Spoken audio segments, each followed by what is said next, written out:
Bienvenidos, mi nombre es Motion. Motion Arjuntur, el cuentacuentos, el rescatacuentos, y es momento de una nueva historia.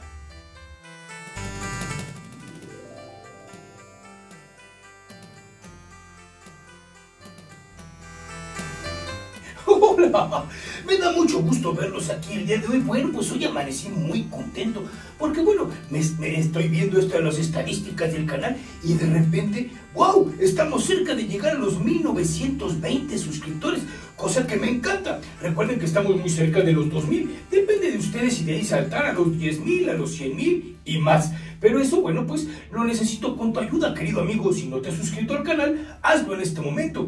Y si ya lo has hecho, pues compártenos, danos un like y déjanos un comentario, que eso nos ayuda a que el algoritmo de YouTube, bueno, pues siga recomendando el canal a mucha más gente. Pues muy bien, esta semana vamos a hablar, bueno, vamos a escuchar cuentos de nuestro querido Hans Christian Andersen, nuestro autor danés. Así es, Hans Christian Andersen, pero el cuento que vamos a contar en esta ocasión es un poco largo, por eso los vamos a dividir en dos partes. El día de hoy la primera y el jueves la segunda. Muy bien, este es un clásico de mi querido Hans Christian Andersen, que no sé por qué no habíamos contado en el canal, pero bueno, este es Los Cisnes Salvajes, la primera parte de mi querido Hans Christian Andersen. ¿Listos? Pues vamos ahí.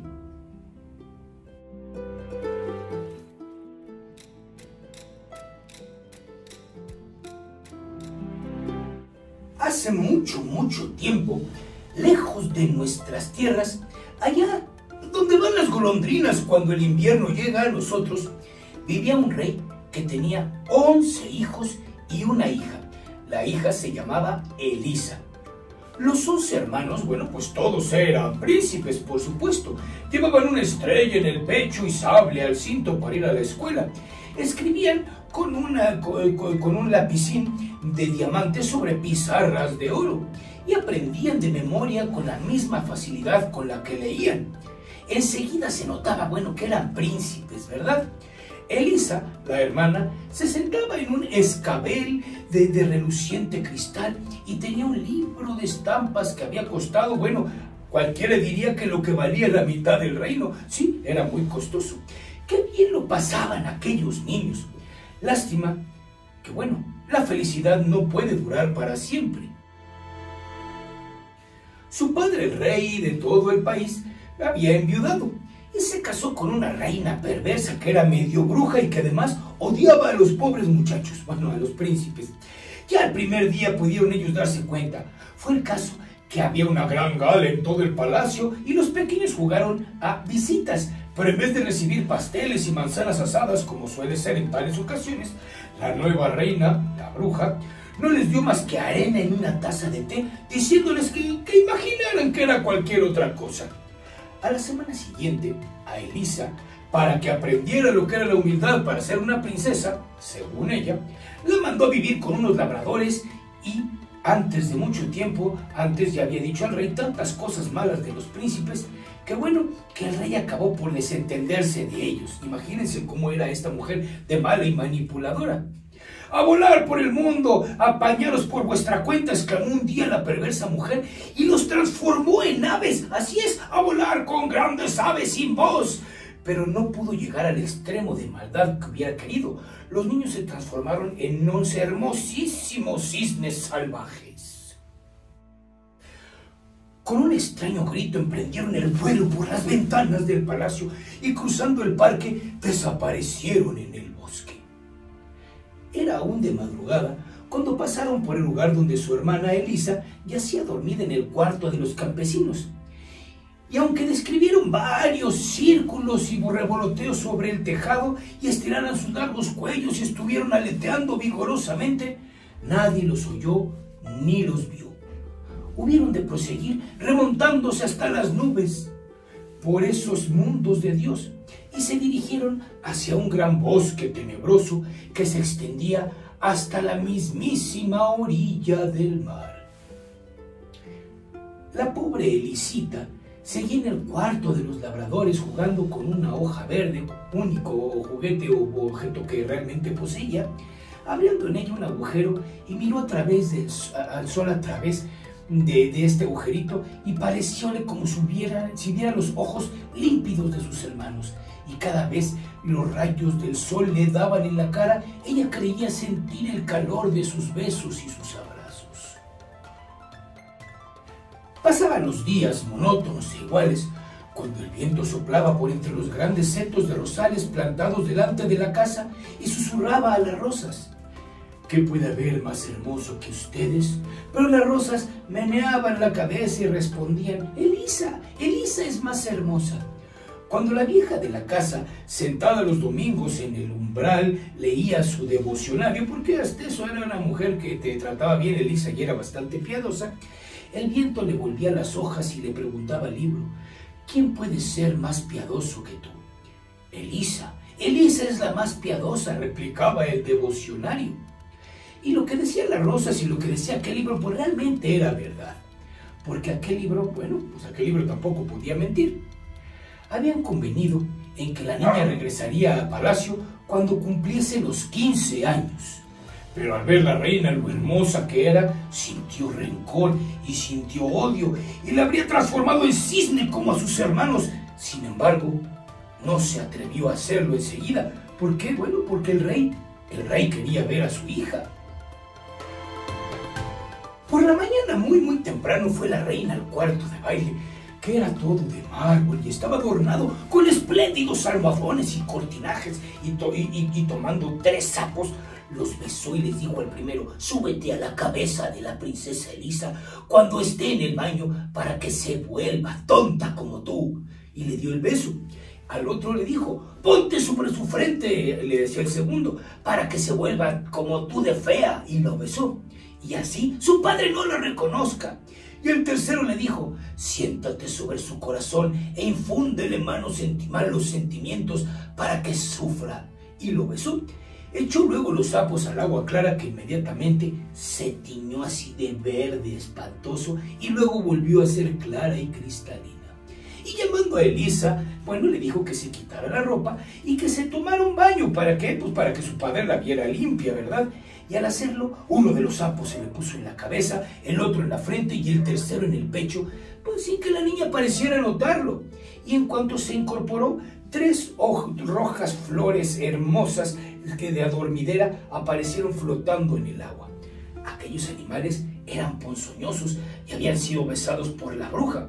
De lo contrario, se habían transformado en rosas encarnadas. Así es, esas rosas, esas flores rojas, eran los sapos. Sin embargo, bueno, solo se convirtieron en flores solo por el hecho de haber estado en la cabeza y el corazón de la princesa, la cual era demasiado buena e inocente como para que los hechizos de la bruja tuviesen alguna acción sobre ella. Al ver esto, la malvada reina se enojó y la frotaba con jugo de nuez, de modo que su cuerpo adquirió un tinte pardo y negruzco. Untóle luego la cara con una pomada pestosa y le desgreñó el cabello. Bueno, era imposible reconocer a la hermosa Elisa debajo de toda aquella porquería, y Elisa piadosamente se dejó hacer. Por esto, cuando la vio su padre, se asustó al verla y dijo que no, esa no podía ser su hija, y la mandó lejos. Nadie la reconoció, excepto el perro mastín y las golondrinas, pero eran pobres animales cuya opinión pues no contaba, ¿verdad? La pobre Elisa rompió a llorar pensando en sus 11 hermanos ausentes, pues no sabía qué habría pasado con ellos, ya que no los encontró y nadie sabía decirle.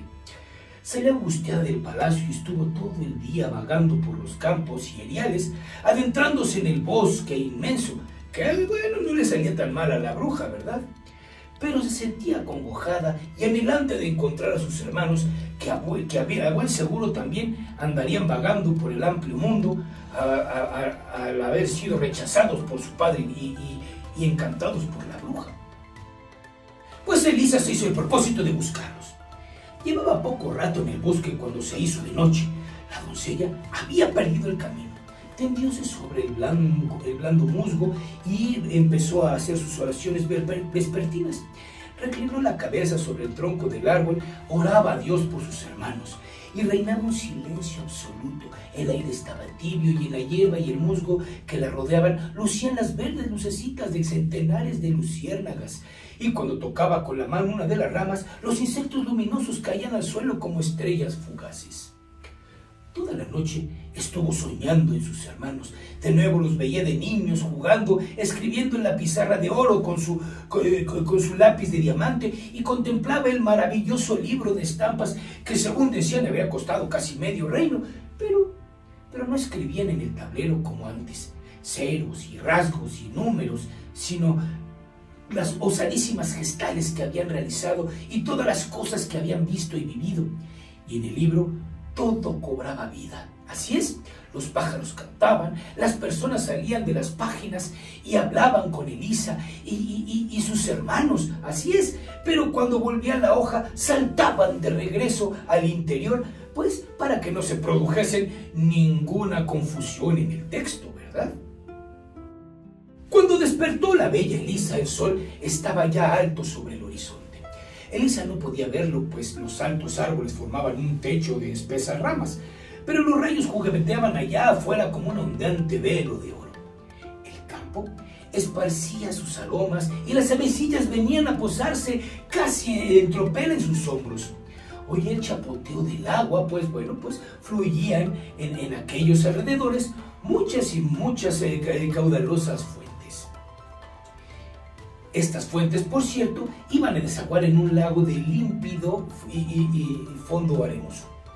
Había, sí, matorrales muy espesos, pero en un punto los ciervos habían hecho una ancha abertura y por ella bajó Elisa a refrescarse en el agua, que era tan cristalina que, de no haberla agitado el viento y las ramas y matas, la muchacha habría podido pensar que estarían pintadas en el suelo. Así es, tal era la claridad con la que se reflejaba cada hoja en el agua, tanto las bañadas por el sol como las que se hallaban en la sombra, por cierto. La muchacha, al ver su propio rostro, tuvo un sobresalto.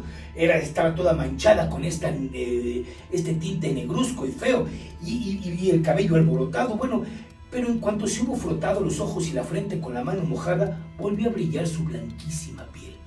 Se quitó la ropa y se metió en el agua pura para limpiarse toda la inmundicia.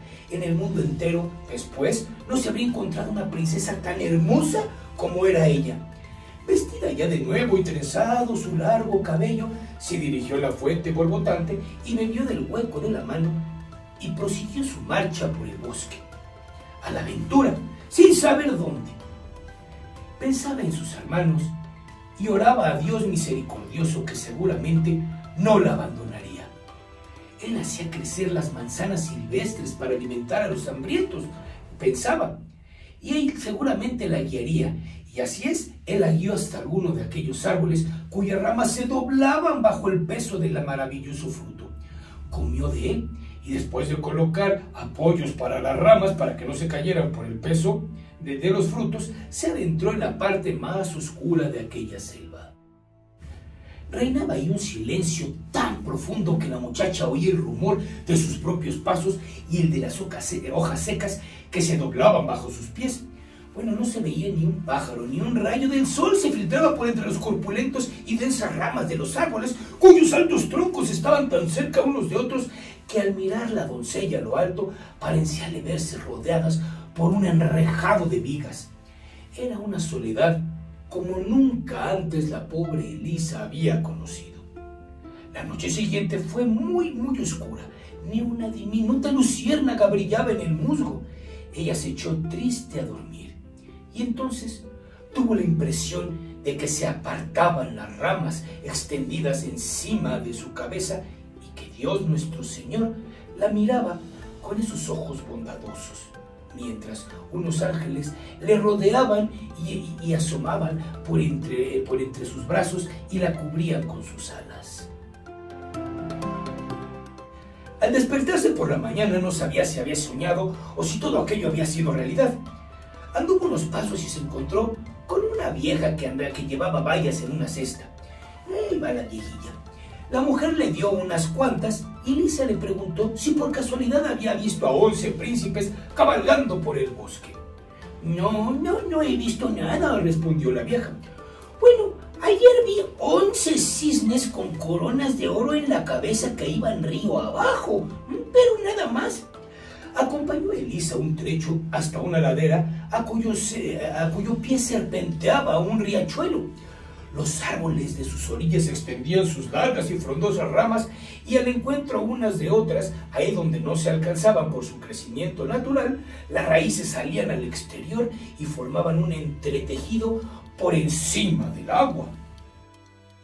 Elisa se despidió de la anciana y siguió por la margen del río, hasta el punto en que éste se vertía en el gran y abierto mar.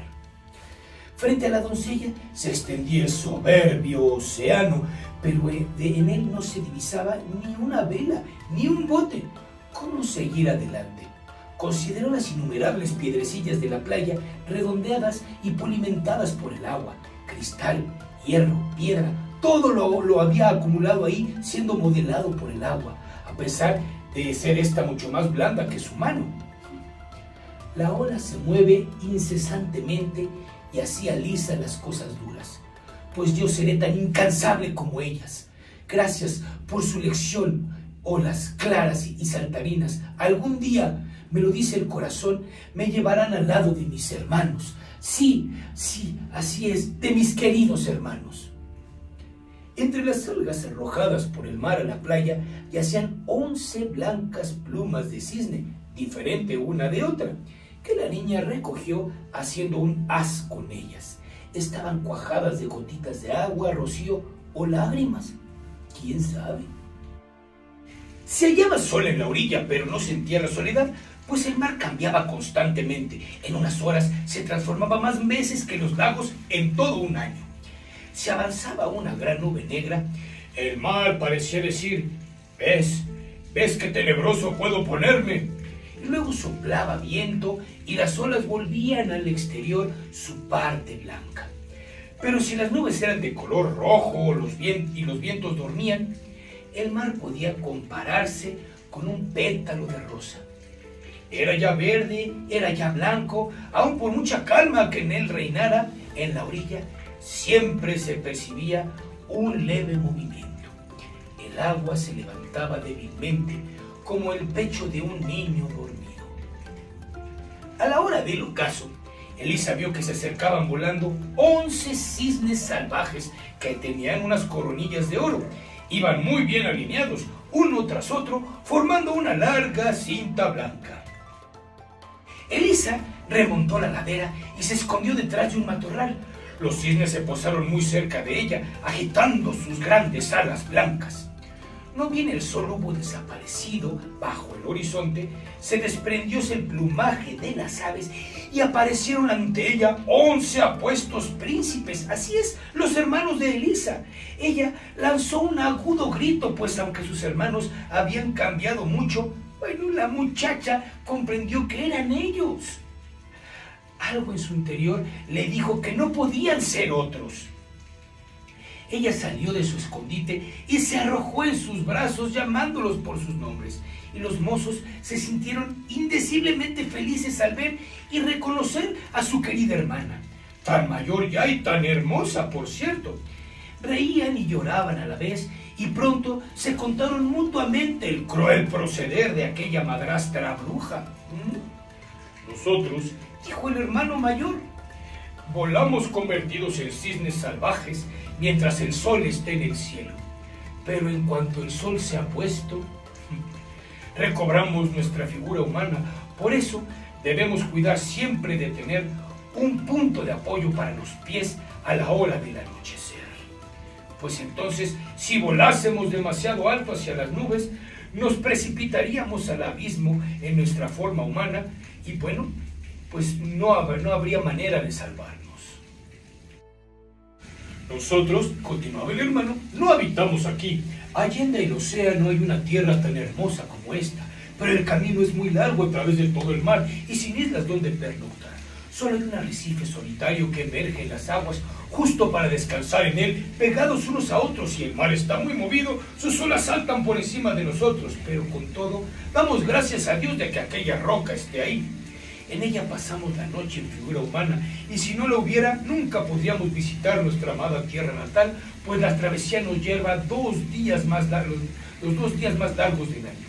Una sola vez al año podemos volver a la patria, donde nos está permitido permanecer por espacio de 11 días, volando por encima del bosque, desde el cual vemos el palacio en que nacimos y que es morada de nuestro padre, y el alto del campanario de la iglesia donde está enterrada nuestra madre. Estando ahí, nos parece como si árboles y matorrales fueran familiares nuestros. Los caballos salvajes corren por la estepa, como los vimos en nuestra infancia, y los carboneros cantan las viejas canciones a cuyo ritmo bailábamos de pequeños. Es nuestra patria que nos trae y la que hemos encontrado a nuestra hermanita querida. Tenemos aún 2 días para quedarnos aquí, pero luego debemos cruzar el mar en busca de una tierra espléndida, pero que no es la nuestra. ¿Cómo llevarte con nosotros? No poseemos ningún barco, ni un mísero bote, nada en absoluto que pueda flotar. ¿Cómo podría yo redimirlos?, preguntaba la muchacha. Estuvieron hablando casi toda la noche y durmieron bien pocas horas. Elisa despertó con el aleteo de los cisnes que pasaban volando sobre su cabeza. Sus hermanos sí, transformados de nuevo y volaban en grandes círculos y se alejaron, pero uno de ellos, el menor de todos, se había quedado en tierra y reclinó su cabeza en su regazo y ella le acarició las blancas alas. Y así pasaron juntos todo el día. Al anochecer regresaron los otros y cuando el sol se estaba poniendo, recobraron su figura natural. Mañana nos marchamos de aquí para no volver hasta dentro de un año, pero no podemos dejarte de este modo. ¿Te sientes con valor para venir con nosotros? Mi brazo es lo bastante robusto para llevarte a través del bosque y, bueno, tendremos la fuerza entre todos de transportarte por encima del mar. Sí, dijo Elisa, llévenme con ustedes. Emplearon básicamente toda la noche en tejiendo una grande y resistente red con juncos y una flexible corteza de sauce. Tendióse en ella Elisa y, cuando salió el sol y los hermanos se transformaron en cisnes salvajes, tomaron la red con los picos y echaron a volar con su hermanita, que aún dormía en ella, y se remontaron hasta las nubes. Al ver que los rayos del sol le daban de lleno en la cara, uno de los cisnes se situó volando sobre su cabeza para hacerle sombra con sus anchas alas extendidas. Estaban ya muy lejos de tierra cuando Elisa despertó. Creía soñar aún, pues tan extraño le parecía verse por los aires transportada por encima del mar. A su lado tenía una rama llena de exquisitas bayas rojas y un manojo de raíces aromáticas. El hermano menor las había recogido y puesto junto a ella. Elisa le dirigió una sonrisa de gratitud, pues lo reconoció. Era el que volaba justo encima de su cabeza, haciéndole sombra con las alas. Iban tan alto que el primer barco que vieron a sus pies parecía una blanca gaviota posada sobre el agua. Tenían a sus espaldas una gran nube. Era una montaña en la que se proyectaba la sombra de Elisa y la de los 11 cisnes. Ello demostraba lo enorme altura de su vuelo.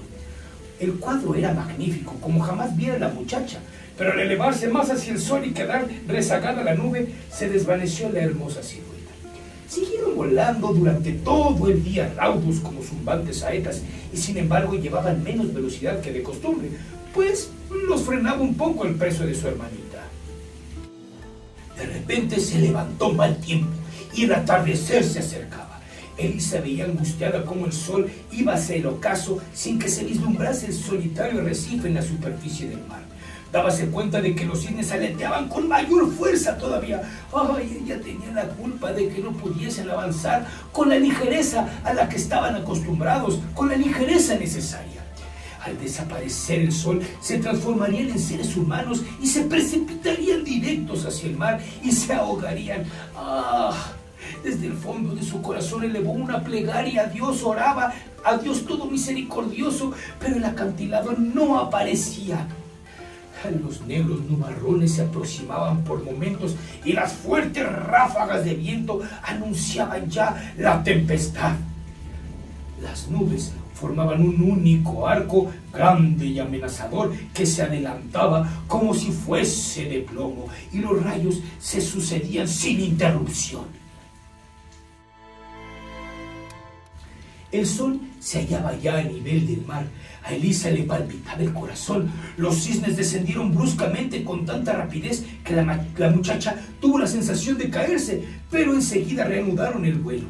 El círculo solar había desaparecido ya a la mitad debajo del horizonte, cuando Elisa distinguió por primera vez a lo lejos el arrecife, ahí, al fondo. Sí, era tan pequeño que habríase dicho que era la cabeza de una foca asomando fuera del agua. El sol seguía ocultándose rápidamente y ya no era mayor que una estrella cuando su pie tocó la tierra. Sí, y en aquel mismo momento el astro del día se apagó cual la última chispa en un papel encendido. Y vio a sus hermanos rodeándola, tomados todos del brazo, apretándose juntos en el arrecife. Había el sitio justo para los 12 y el mar azotaba la roca proyectando sobre ellos una lluvia de agua pulverizada. El cielo parecía una enorme hoguera y los truenos retumbaban sin interrupción. Los hermanos, tomados de las manos, cantaban salmos y encontraban en ellos confianza y valor al orar hacia Dios y alabarlo. Al amanecer, el cielo purísimo estaba en calma. No bien salió el sol, los cisnes reemprendieron el vuelo, alojándose de la isla con Elisa. El mar seguía aún muy agitado cuando los viajeros estuvieron a gran altura. Parecieronles como si las blancas crestas de espuma se destacaban sobre el agua verde y negruzca, y como si fuesen millones de cisnes nadando entre las olas. Así parecía.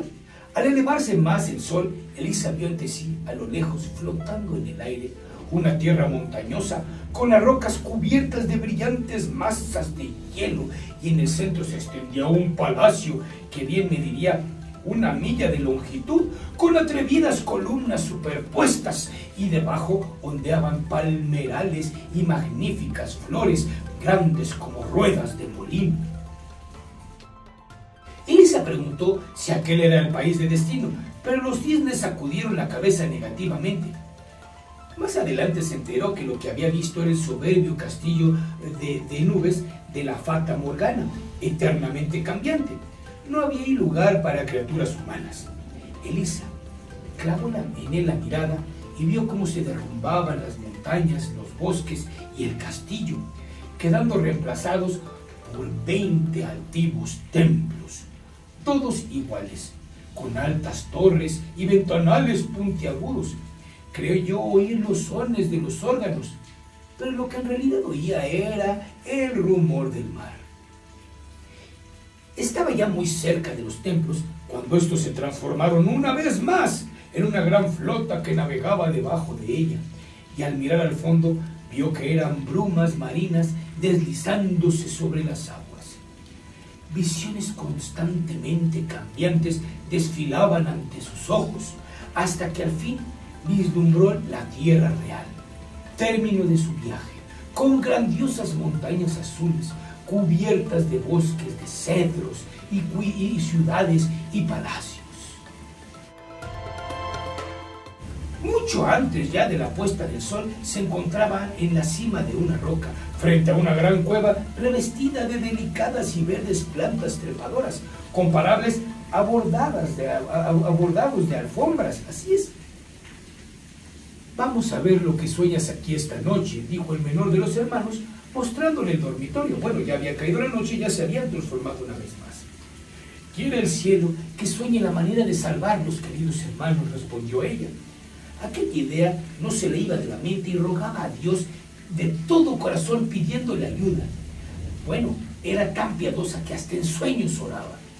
Y aquí que le pareció como si saliera volando a gran altura hacia el castillo de la Fata Morgana. El hada, hermosísima y reluciente, salía a su encuentro y sin embargo se parecía a la viejecilla que le había dado las bayas en el bosque y había hablado de los cisnes con coronas de oro en su cabeza. Lo que soñó la princesa y la moraleja de esta historia la vamos a ver el próximo jueves, porque miren, caray, miren nada más la hora que es. Si ya está llegando el momento de despedirme por este día. Muchas gracias. Si te ha gustado la primera parte de nuestra historia, no se te olvide darle un like y compartirnos y comentar. Recuerda que yo respondo todos los comentarios y sirve que si comentas, yo te saludo en nuestros siguientes videos. Así es, no prometo saludarte de aquí al jueves porque a veces grabo antes, pero te prometo Si no es este jueves, el siguiente martes, con mucho gusto. Y vámonos a los saludos de este video. A mi querido Víctor Hugo Espinosa, un gran saludo, querido amigo. A Dani Fernández, a Luis Fernando, a Adriana Yaquemi, hasta Huasca, Colombia, la comunidad Lunakemi. A nuestros queridos amantes de la literatura, a Nación Lovecraft, a mi querido Robert Farro, a Lucas Camarena, a Salvador Yanane, un gran saludo que siempre nos están compartiendo, y a nuestra querida plataforma, aquí estamos 2+2 desde Puebla, que viernes con viernes están retransmitiendo nuestros cuentos, así como a todos los patrocinadores de este hermoso canal. Aquí estamos 2+2 desde Puebla de Facebook TV. Así es, búsquenos así, aquí estamos 2+2 desde Puebla. Tienen muchísimos programas, muy buenos por cierto, muy recomendables, todos y cada uno de ellos. Pues sí, muchas gracias. Te recuerdo que tenemos todas nuestras redes sociales, Facebook, Instagram, TikTok, tenemos LinkedIn, tenemos Twitter, pues tenemos de todas. Y bueno, pues así estamos como @marchenraconteur o @marchenraconteur, así búsquenos. Ahí estamos en todas nuestras redes sociales, también en la caja de información se encuentran todos ellos. Por supuesto, mandamos un extraordinario y un gran saludo a nuestro querido Eder Muñoz, nuestro Patreon, nuestro amigo Patreon y nuestro hermano que siempre está apoyándonos a que este canal siga creciendo. Muchas gracias, querido Eder. Estamos pendientes de tu cirugía. Así es, nos enteramos de todo aquí en el canal. Y bueno, pues, si quieres apoyarnos en Patreon, también aquí abajo está la liga en donde puedes apoyarnos con tu donativo. Asimismo está el corazoncito, que es un súper gracias, en donde también recibimos pues algún donativo que quieras darle al canal, que siempre es muy bien recibido, por cierto. Recuerda también que todas las maneras de comunicarte con un servidor están en la caja de comentarios. Y si no te has suscrito al canal, hazlo. Nos ayuda mucho para llegar a nuestras metas y bueno, pues que este canal siga creciendo y podamos seguir rescatando cuentos y compartiéndolos con todos ustedes. Pues ahora sí, colorín colorado, la historia de hoy ha terminado. Yo soy Marshall Raconteur, el cuentacuentos, el rescatacuentos. Nos vemos muy pronto si el tiempo así lo quiere. Hasta la próxima.